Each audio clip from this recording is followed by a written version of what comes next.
Hoje eu tô aqui nesse estúdio, que é da minha cliente investidora. Ela comprou esse estúdio com o intuito de investir em Airbnb.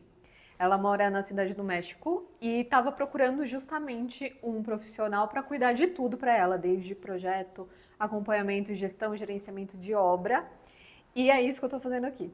Então, nesse vídeo eu vou mostrar todos os pontos muito importantes na hora de você reformar um apartamento especificamente para Airbnb, porque esse tipo de imóvel ele tem algumas especificidades que vale a pena olhar com mais atenção para valorizar ainda mais o apartamento e chamar a atenção no anúncio na página principal do Airbnb. Aqui a gente está na região do Allianz Parque, eu consigo ver ele daqui inclusive.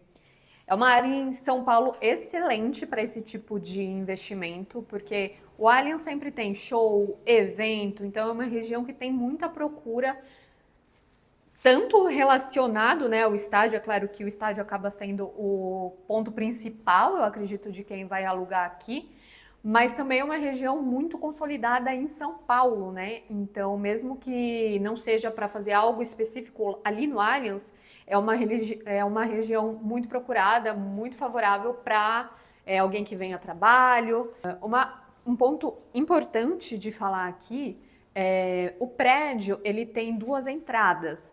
Uma é justamente para os estúdios que são Airbnb, então todos nesse módulo são focados para locação short stay, e o outro é para moradia de fato de longa temporada, né? Então isso é muito bom. A gente está vendo tudo que está acontecendo no mercado com relação ao Airbnb, Rio de Janeiro, Barcelona, alguns prédios já proibindo, né?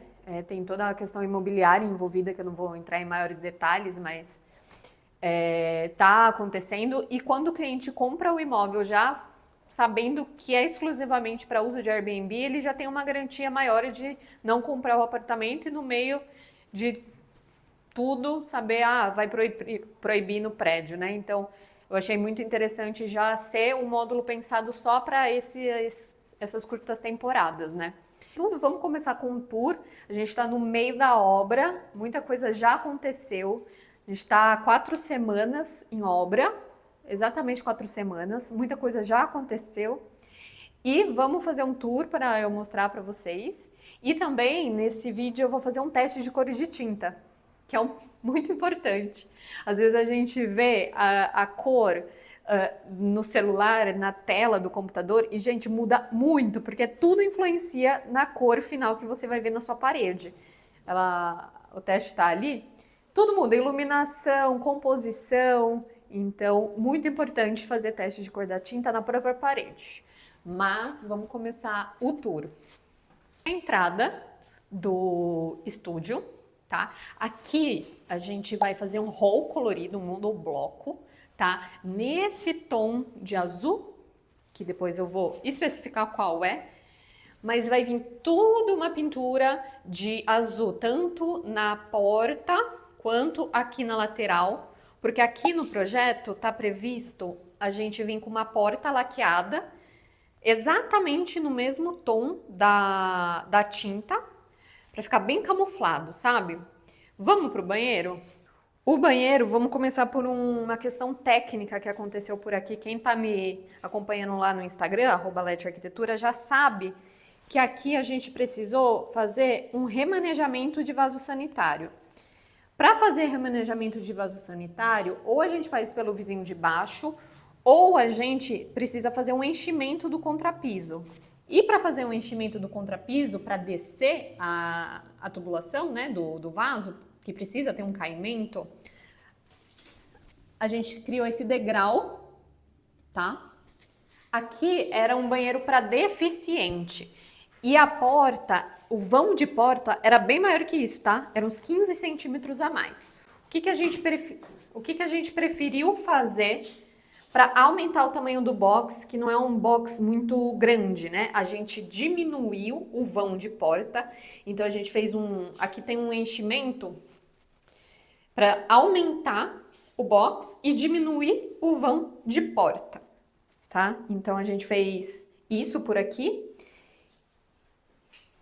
E a região do box, a gente aplicou esse revestimento, que é um lançamento da Portobello, que é da linha Gouache, clássica, né? Mas nessa tonalidade azul, que é um lançamento.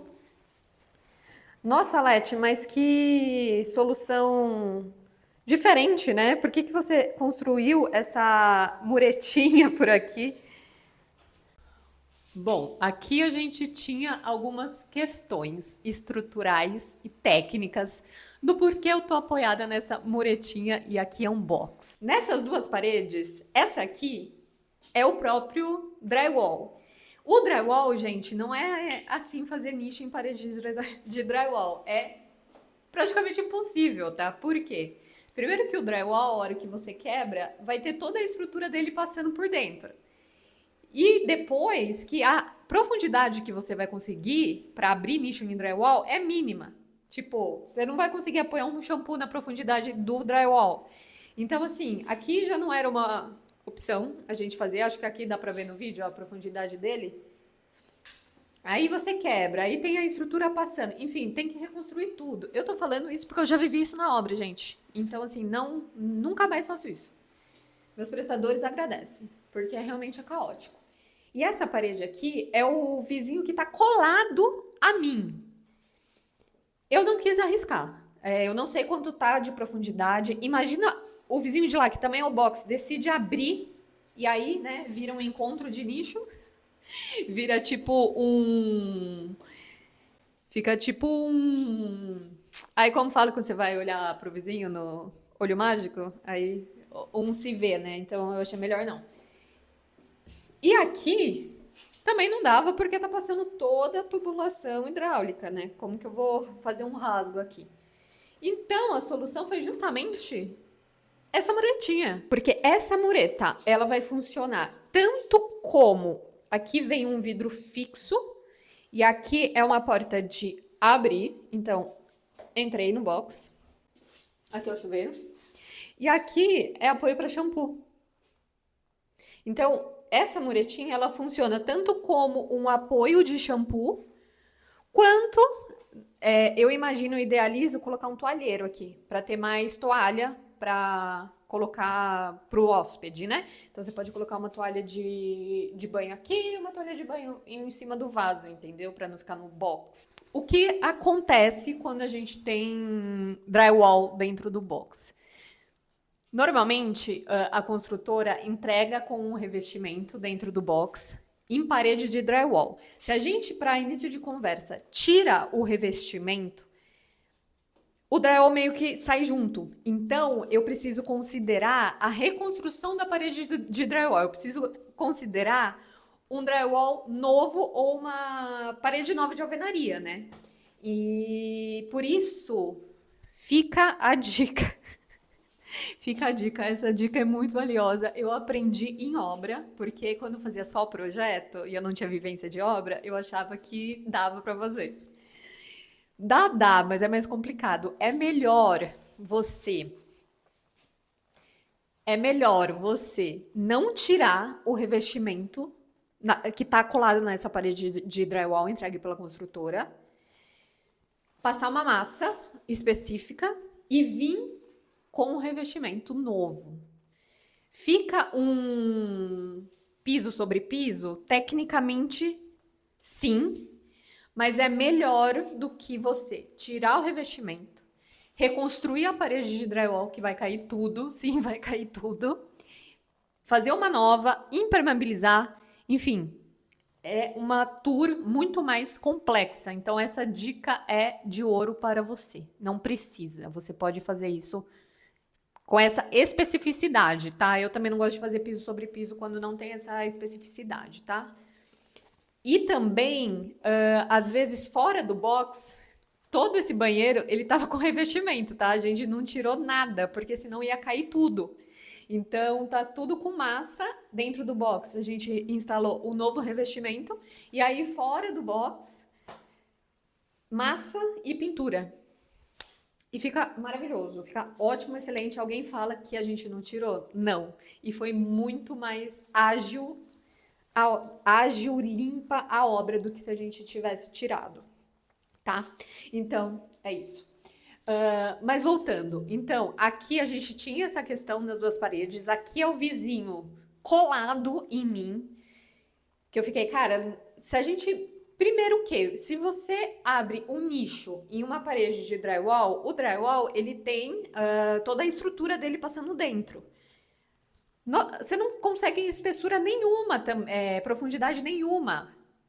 Nenhuma, assim, não vale a pena. O que é uns 5 centímetros você vai conseguir para abrir um nicho numa parede de drywall? Então, assim, não vale a pena. Mas continuando para cá, então a gente tem uma bancada. Remanejando o vaso sanitário, a gente conseguiu aumentar o tamanho da bancada.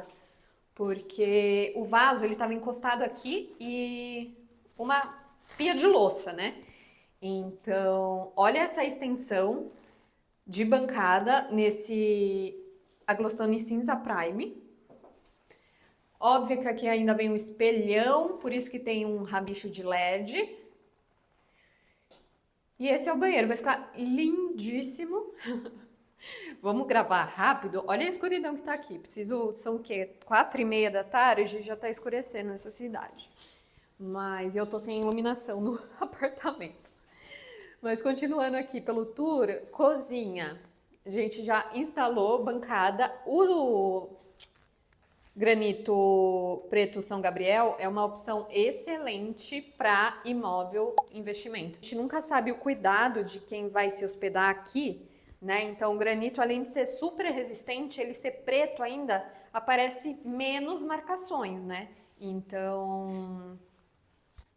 eu acredito que, assim, óbvio, cada projeto vai ser sua especificidade, mas o granito preto São Gabriel acaba sendo uma opção muito interessante. Roda base de alvenaria, com o acabamento mesmo do piso, e aqui vem cheio de marcenaria. A gente priorizou fazer tudo sob medida. Aqui vem o cooktop, aqui vai ter uma lixeira embutida. E um pedido da cliente foi, Leti, eu não preciso de tanto armário fechado, né? Então, aqui a gente optou por nicho vazado, aqui é uma tomada para o micro-ondas, que vai ficar dentro desse nicho. Eu acho que é lançamento esse aqui, a cor, né? A linha é o Liverpool da Portobello, que é um clássico, é bem... eu quero uma coisa bem metrô de Londres, Liverpool, Portobello. Mas eu acho que essa cor é nova, o Vanilla.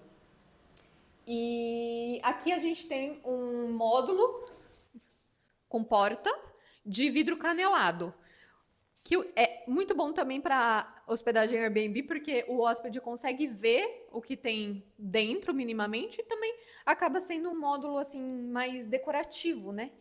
Então, essas foram as nossas escolhas aqui pela marcenaria. Mesclando amadeirado claro e esse tom de areia. Vamos para o teste de cor das tintas, né? O Romário arrasou e, e a gente realizou esse teste de cor tanto do azul, que vai logo na entrada do apartamento, quanto desse caqui ou caqui, Cherillians, não sei, cor do ano 2026. Eu tava um pouco apreensiva de ser um tom mais escuro, né? Mas eu acho que ele vai se comportar muito bem, claro, a hora que a gente colocar iluminação, toda a composição, piso, marcenaria, outras tonalidades, né? Ele vai dar uma mudada, assim, no tom que ele tá aqui, mas eu já gostei bastante. Ele tem ele é pode dizer que ele é um fende amarronzado, alguma coisa assim, né? E a proposta não era ser realmente uma cor clarinha, não. Eu quis trazer esse tom um pouco mais forte para esse projeto, que o Airbnb permite, e eu diria que é o lugar, sabe? Se você quer ousar, Airbnb. Porque eu vou falar melhor sobre isso quando eu entrar especificamente no que eu acho importante na hora de projetar um Airbnb, mas cor e ousadia pode ir sem medo, tá? Não precisa ter medo no projeto para Airbnb, tá? E aí esse foi o teste de cor das tintas e eu amei o resultado. Eu acho que toda a composição depois, eu visualizando assim, eu acho que vai ficar um ambiente muito aconchegante, sabe? Esse tom me trouxe esse cozy, assim. Então, tô bem satisfeita. E aqui, o quarto, sinceramente, não tem muito o que mostrar, tá?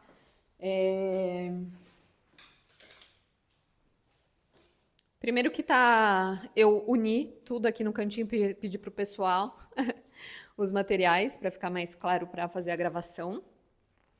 Mas aqui vem uma cama queen, que a gente conseguiu colocar uma queen aqui, tá? Porque o guarda-roupa, ele não vem encostado aqui, tá? Normalmente viria, né? Mas o guarda-roupa, ele não tá aqui. O guarda-roupa, olha que legal.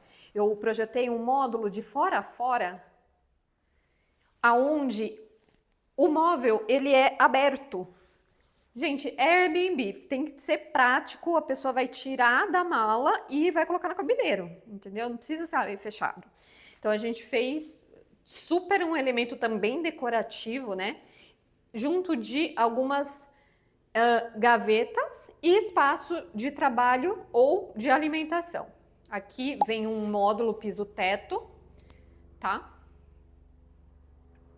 Com espelho, porque o espelho vai ser ótimo ficar nessa localização, porque você vai ter profundidade da lateral da cama para se olhar, sabe? Não é aquele espelho que você não tem profundidade e não dá para enxergar direito. Que normalmente, quando fica o móvel aqui com espelho e logo a cama, você não tem nada, né, para se enxergar. Mas, enfim, aqui vem uma cabeceira de lambri. E aqui conectado, esqueci de falar, vem um banco, não é um canto alemão, porque não faz o canto. Ele é só aqui, né? Com baú para armazenamento e uma mesa.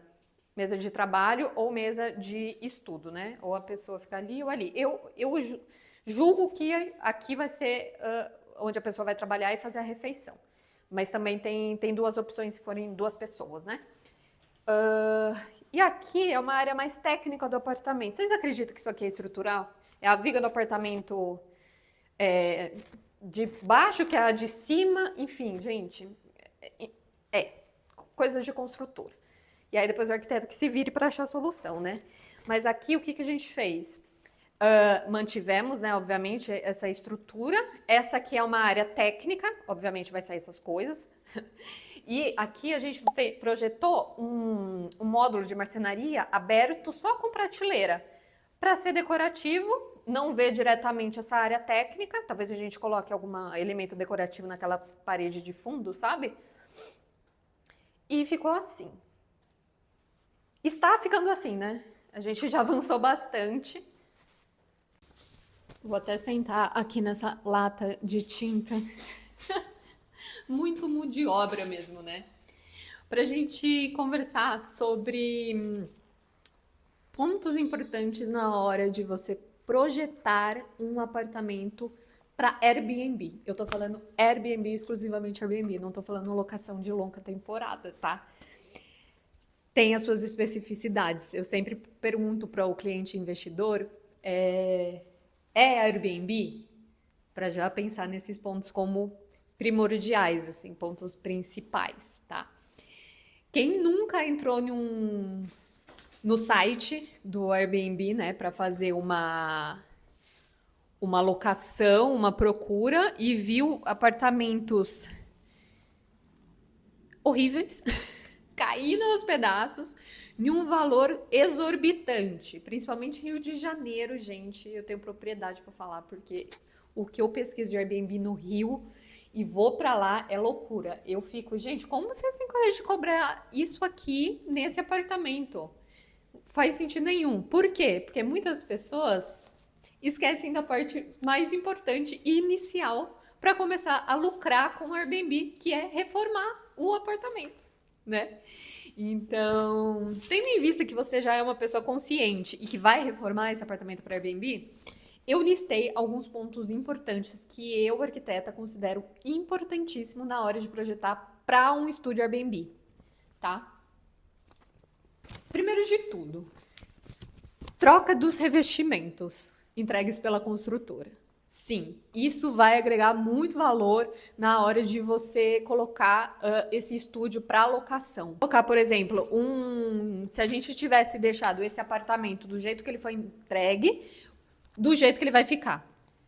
E ele tem troca de revestimento, tá? E se você não troca o revestimento nessa fase inicial, para você trocar depois é um pouco mais complicado, bem mais complicado, né?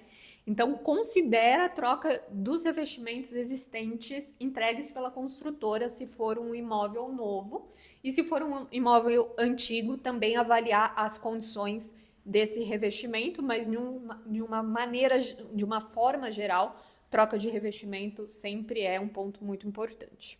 Assim como troca de material de bancada entregue pela construtora ou a pré-existente. Ar-condicionado, principalmente se você está em uma área, em uma região de calor, né?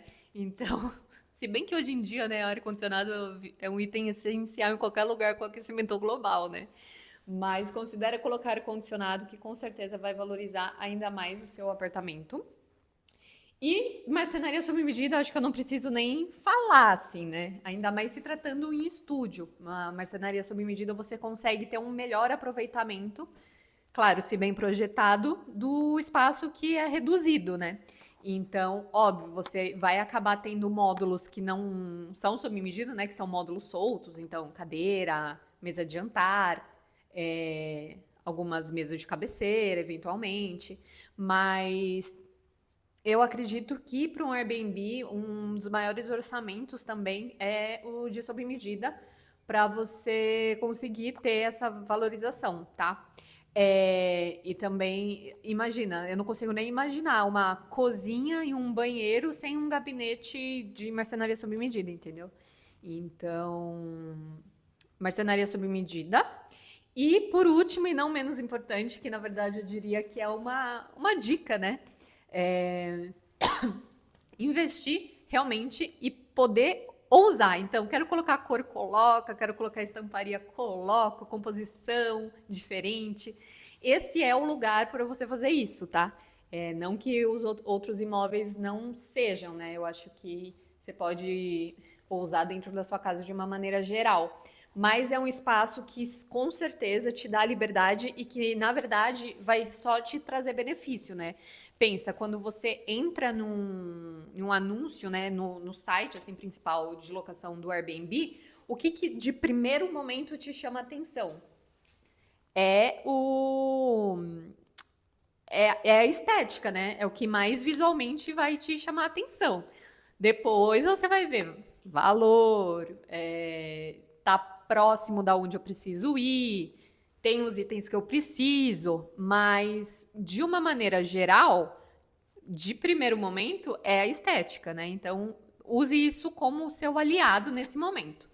E eu estava vendo uma reportagem que falava que é um mercado que eu gosto bastante, então eu acabo pesquisando e vi que, olha que curioso, os imóveis que mais tiveram porcentagem de locação no ano passado foram Airbnbs temáticos. E então isso mostra, né, o quanto realmente as pessoas procuram por algo diferente, né? Como a pessoa não vai morar lá, não vai passar uma longuíssima temporada, ela quer ficar num lugar diferente, mais ousado, mais legal, né? E às vezes até para pegar referência para a própria casa, assim. Então, acho que isso é um ponto que a gente pode usar a favor na hora de projetar. E eu acho esses são os pontos principais que eu listei. Se você tem mais algum para me falar, me conta aqui nos comentários que eu vou adorar saber. Nesse apartamento, eu estou fazendo toda a gestão de obra, né? Então, toda vez que eu venho aqui, dou acompanhamento de obra, porque acompanhamento e gestão são coisas separadas, mas que se complementam. Eu mando para a cliente um relatório de tudo que está acontecendo aqui, até para ela acompanhar da cidade do México. Ela nunca veio aqui no apartamento, então realmente está sendo 100% online. E queria compartilhar com vocês uma metodologia bem old school para organização interna, tá? Na verdade, eu não mando isso para cliente, mas eu fui listando tudo conforme todos os pedidos, né, que eu mando para ela realizar de compra de material. E aí eu fui colocando em ordem para funcionar como um cronograma de entrega de material, né? E aí eu vou ticando, o dia que chegou e ordem. Isso é bom para ter para outras obras, né? Porque esse cronograma de ordem não muda, né? Basicamente não muda. Então, bem old school, raiz. Depois eu organizo isso, né? Óbvio. Mas só para vocês verem um pouco do backstage. E se vocês quiserem ver mais de backstage ainda, me segue no Instagram, @ledgearquitetura. E a gente se vê no próximo vídeo. Eu espero que vocês tenham gostado.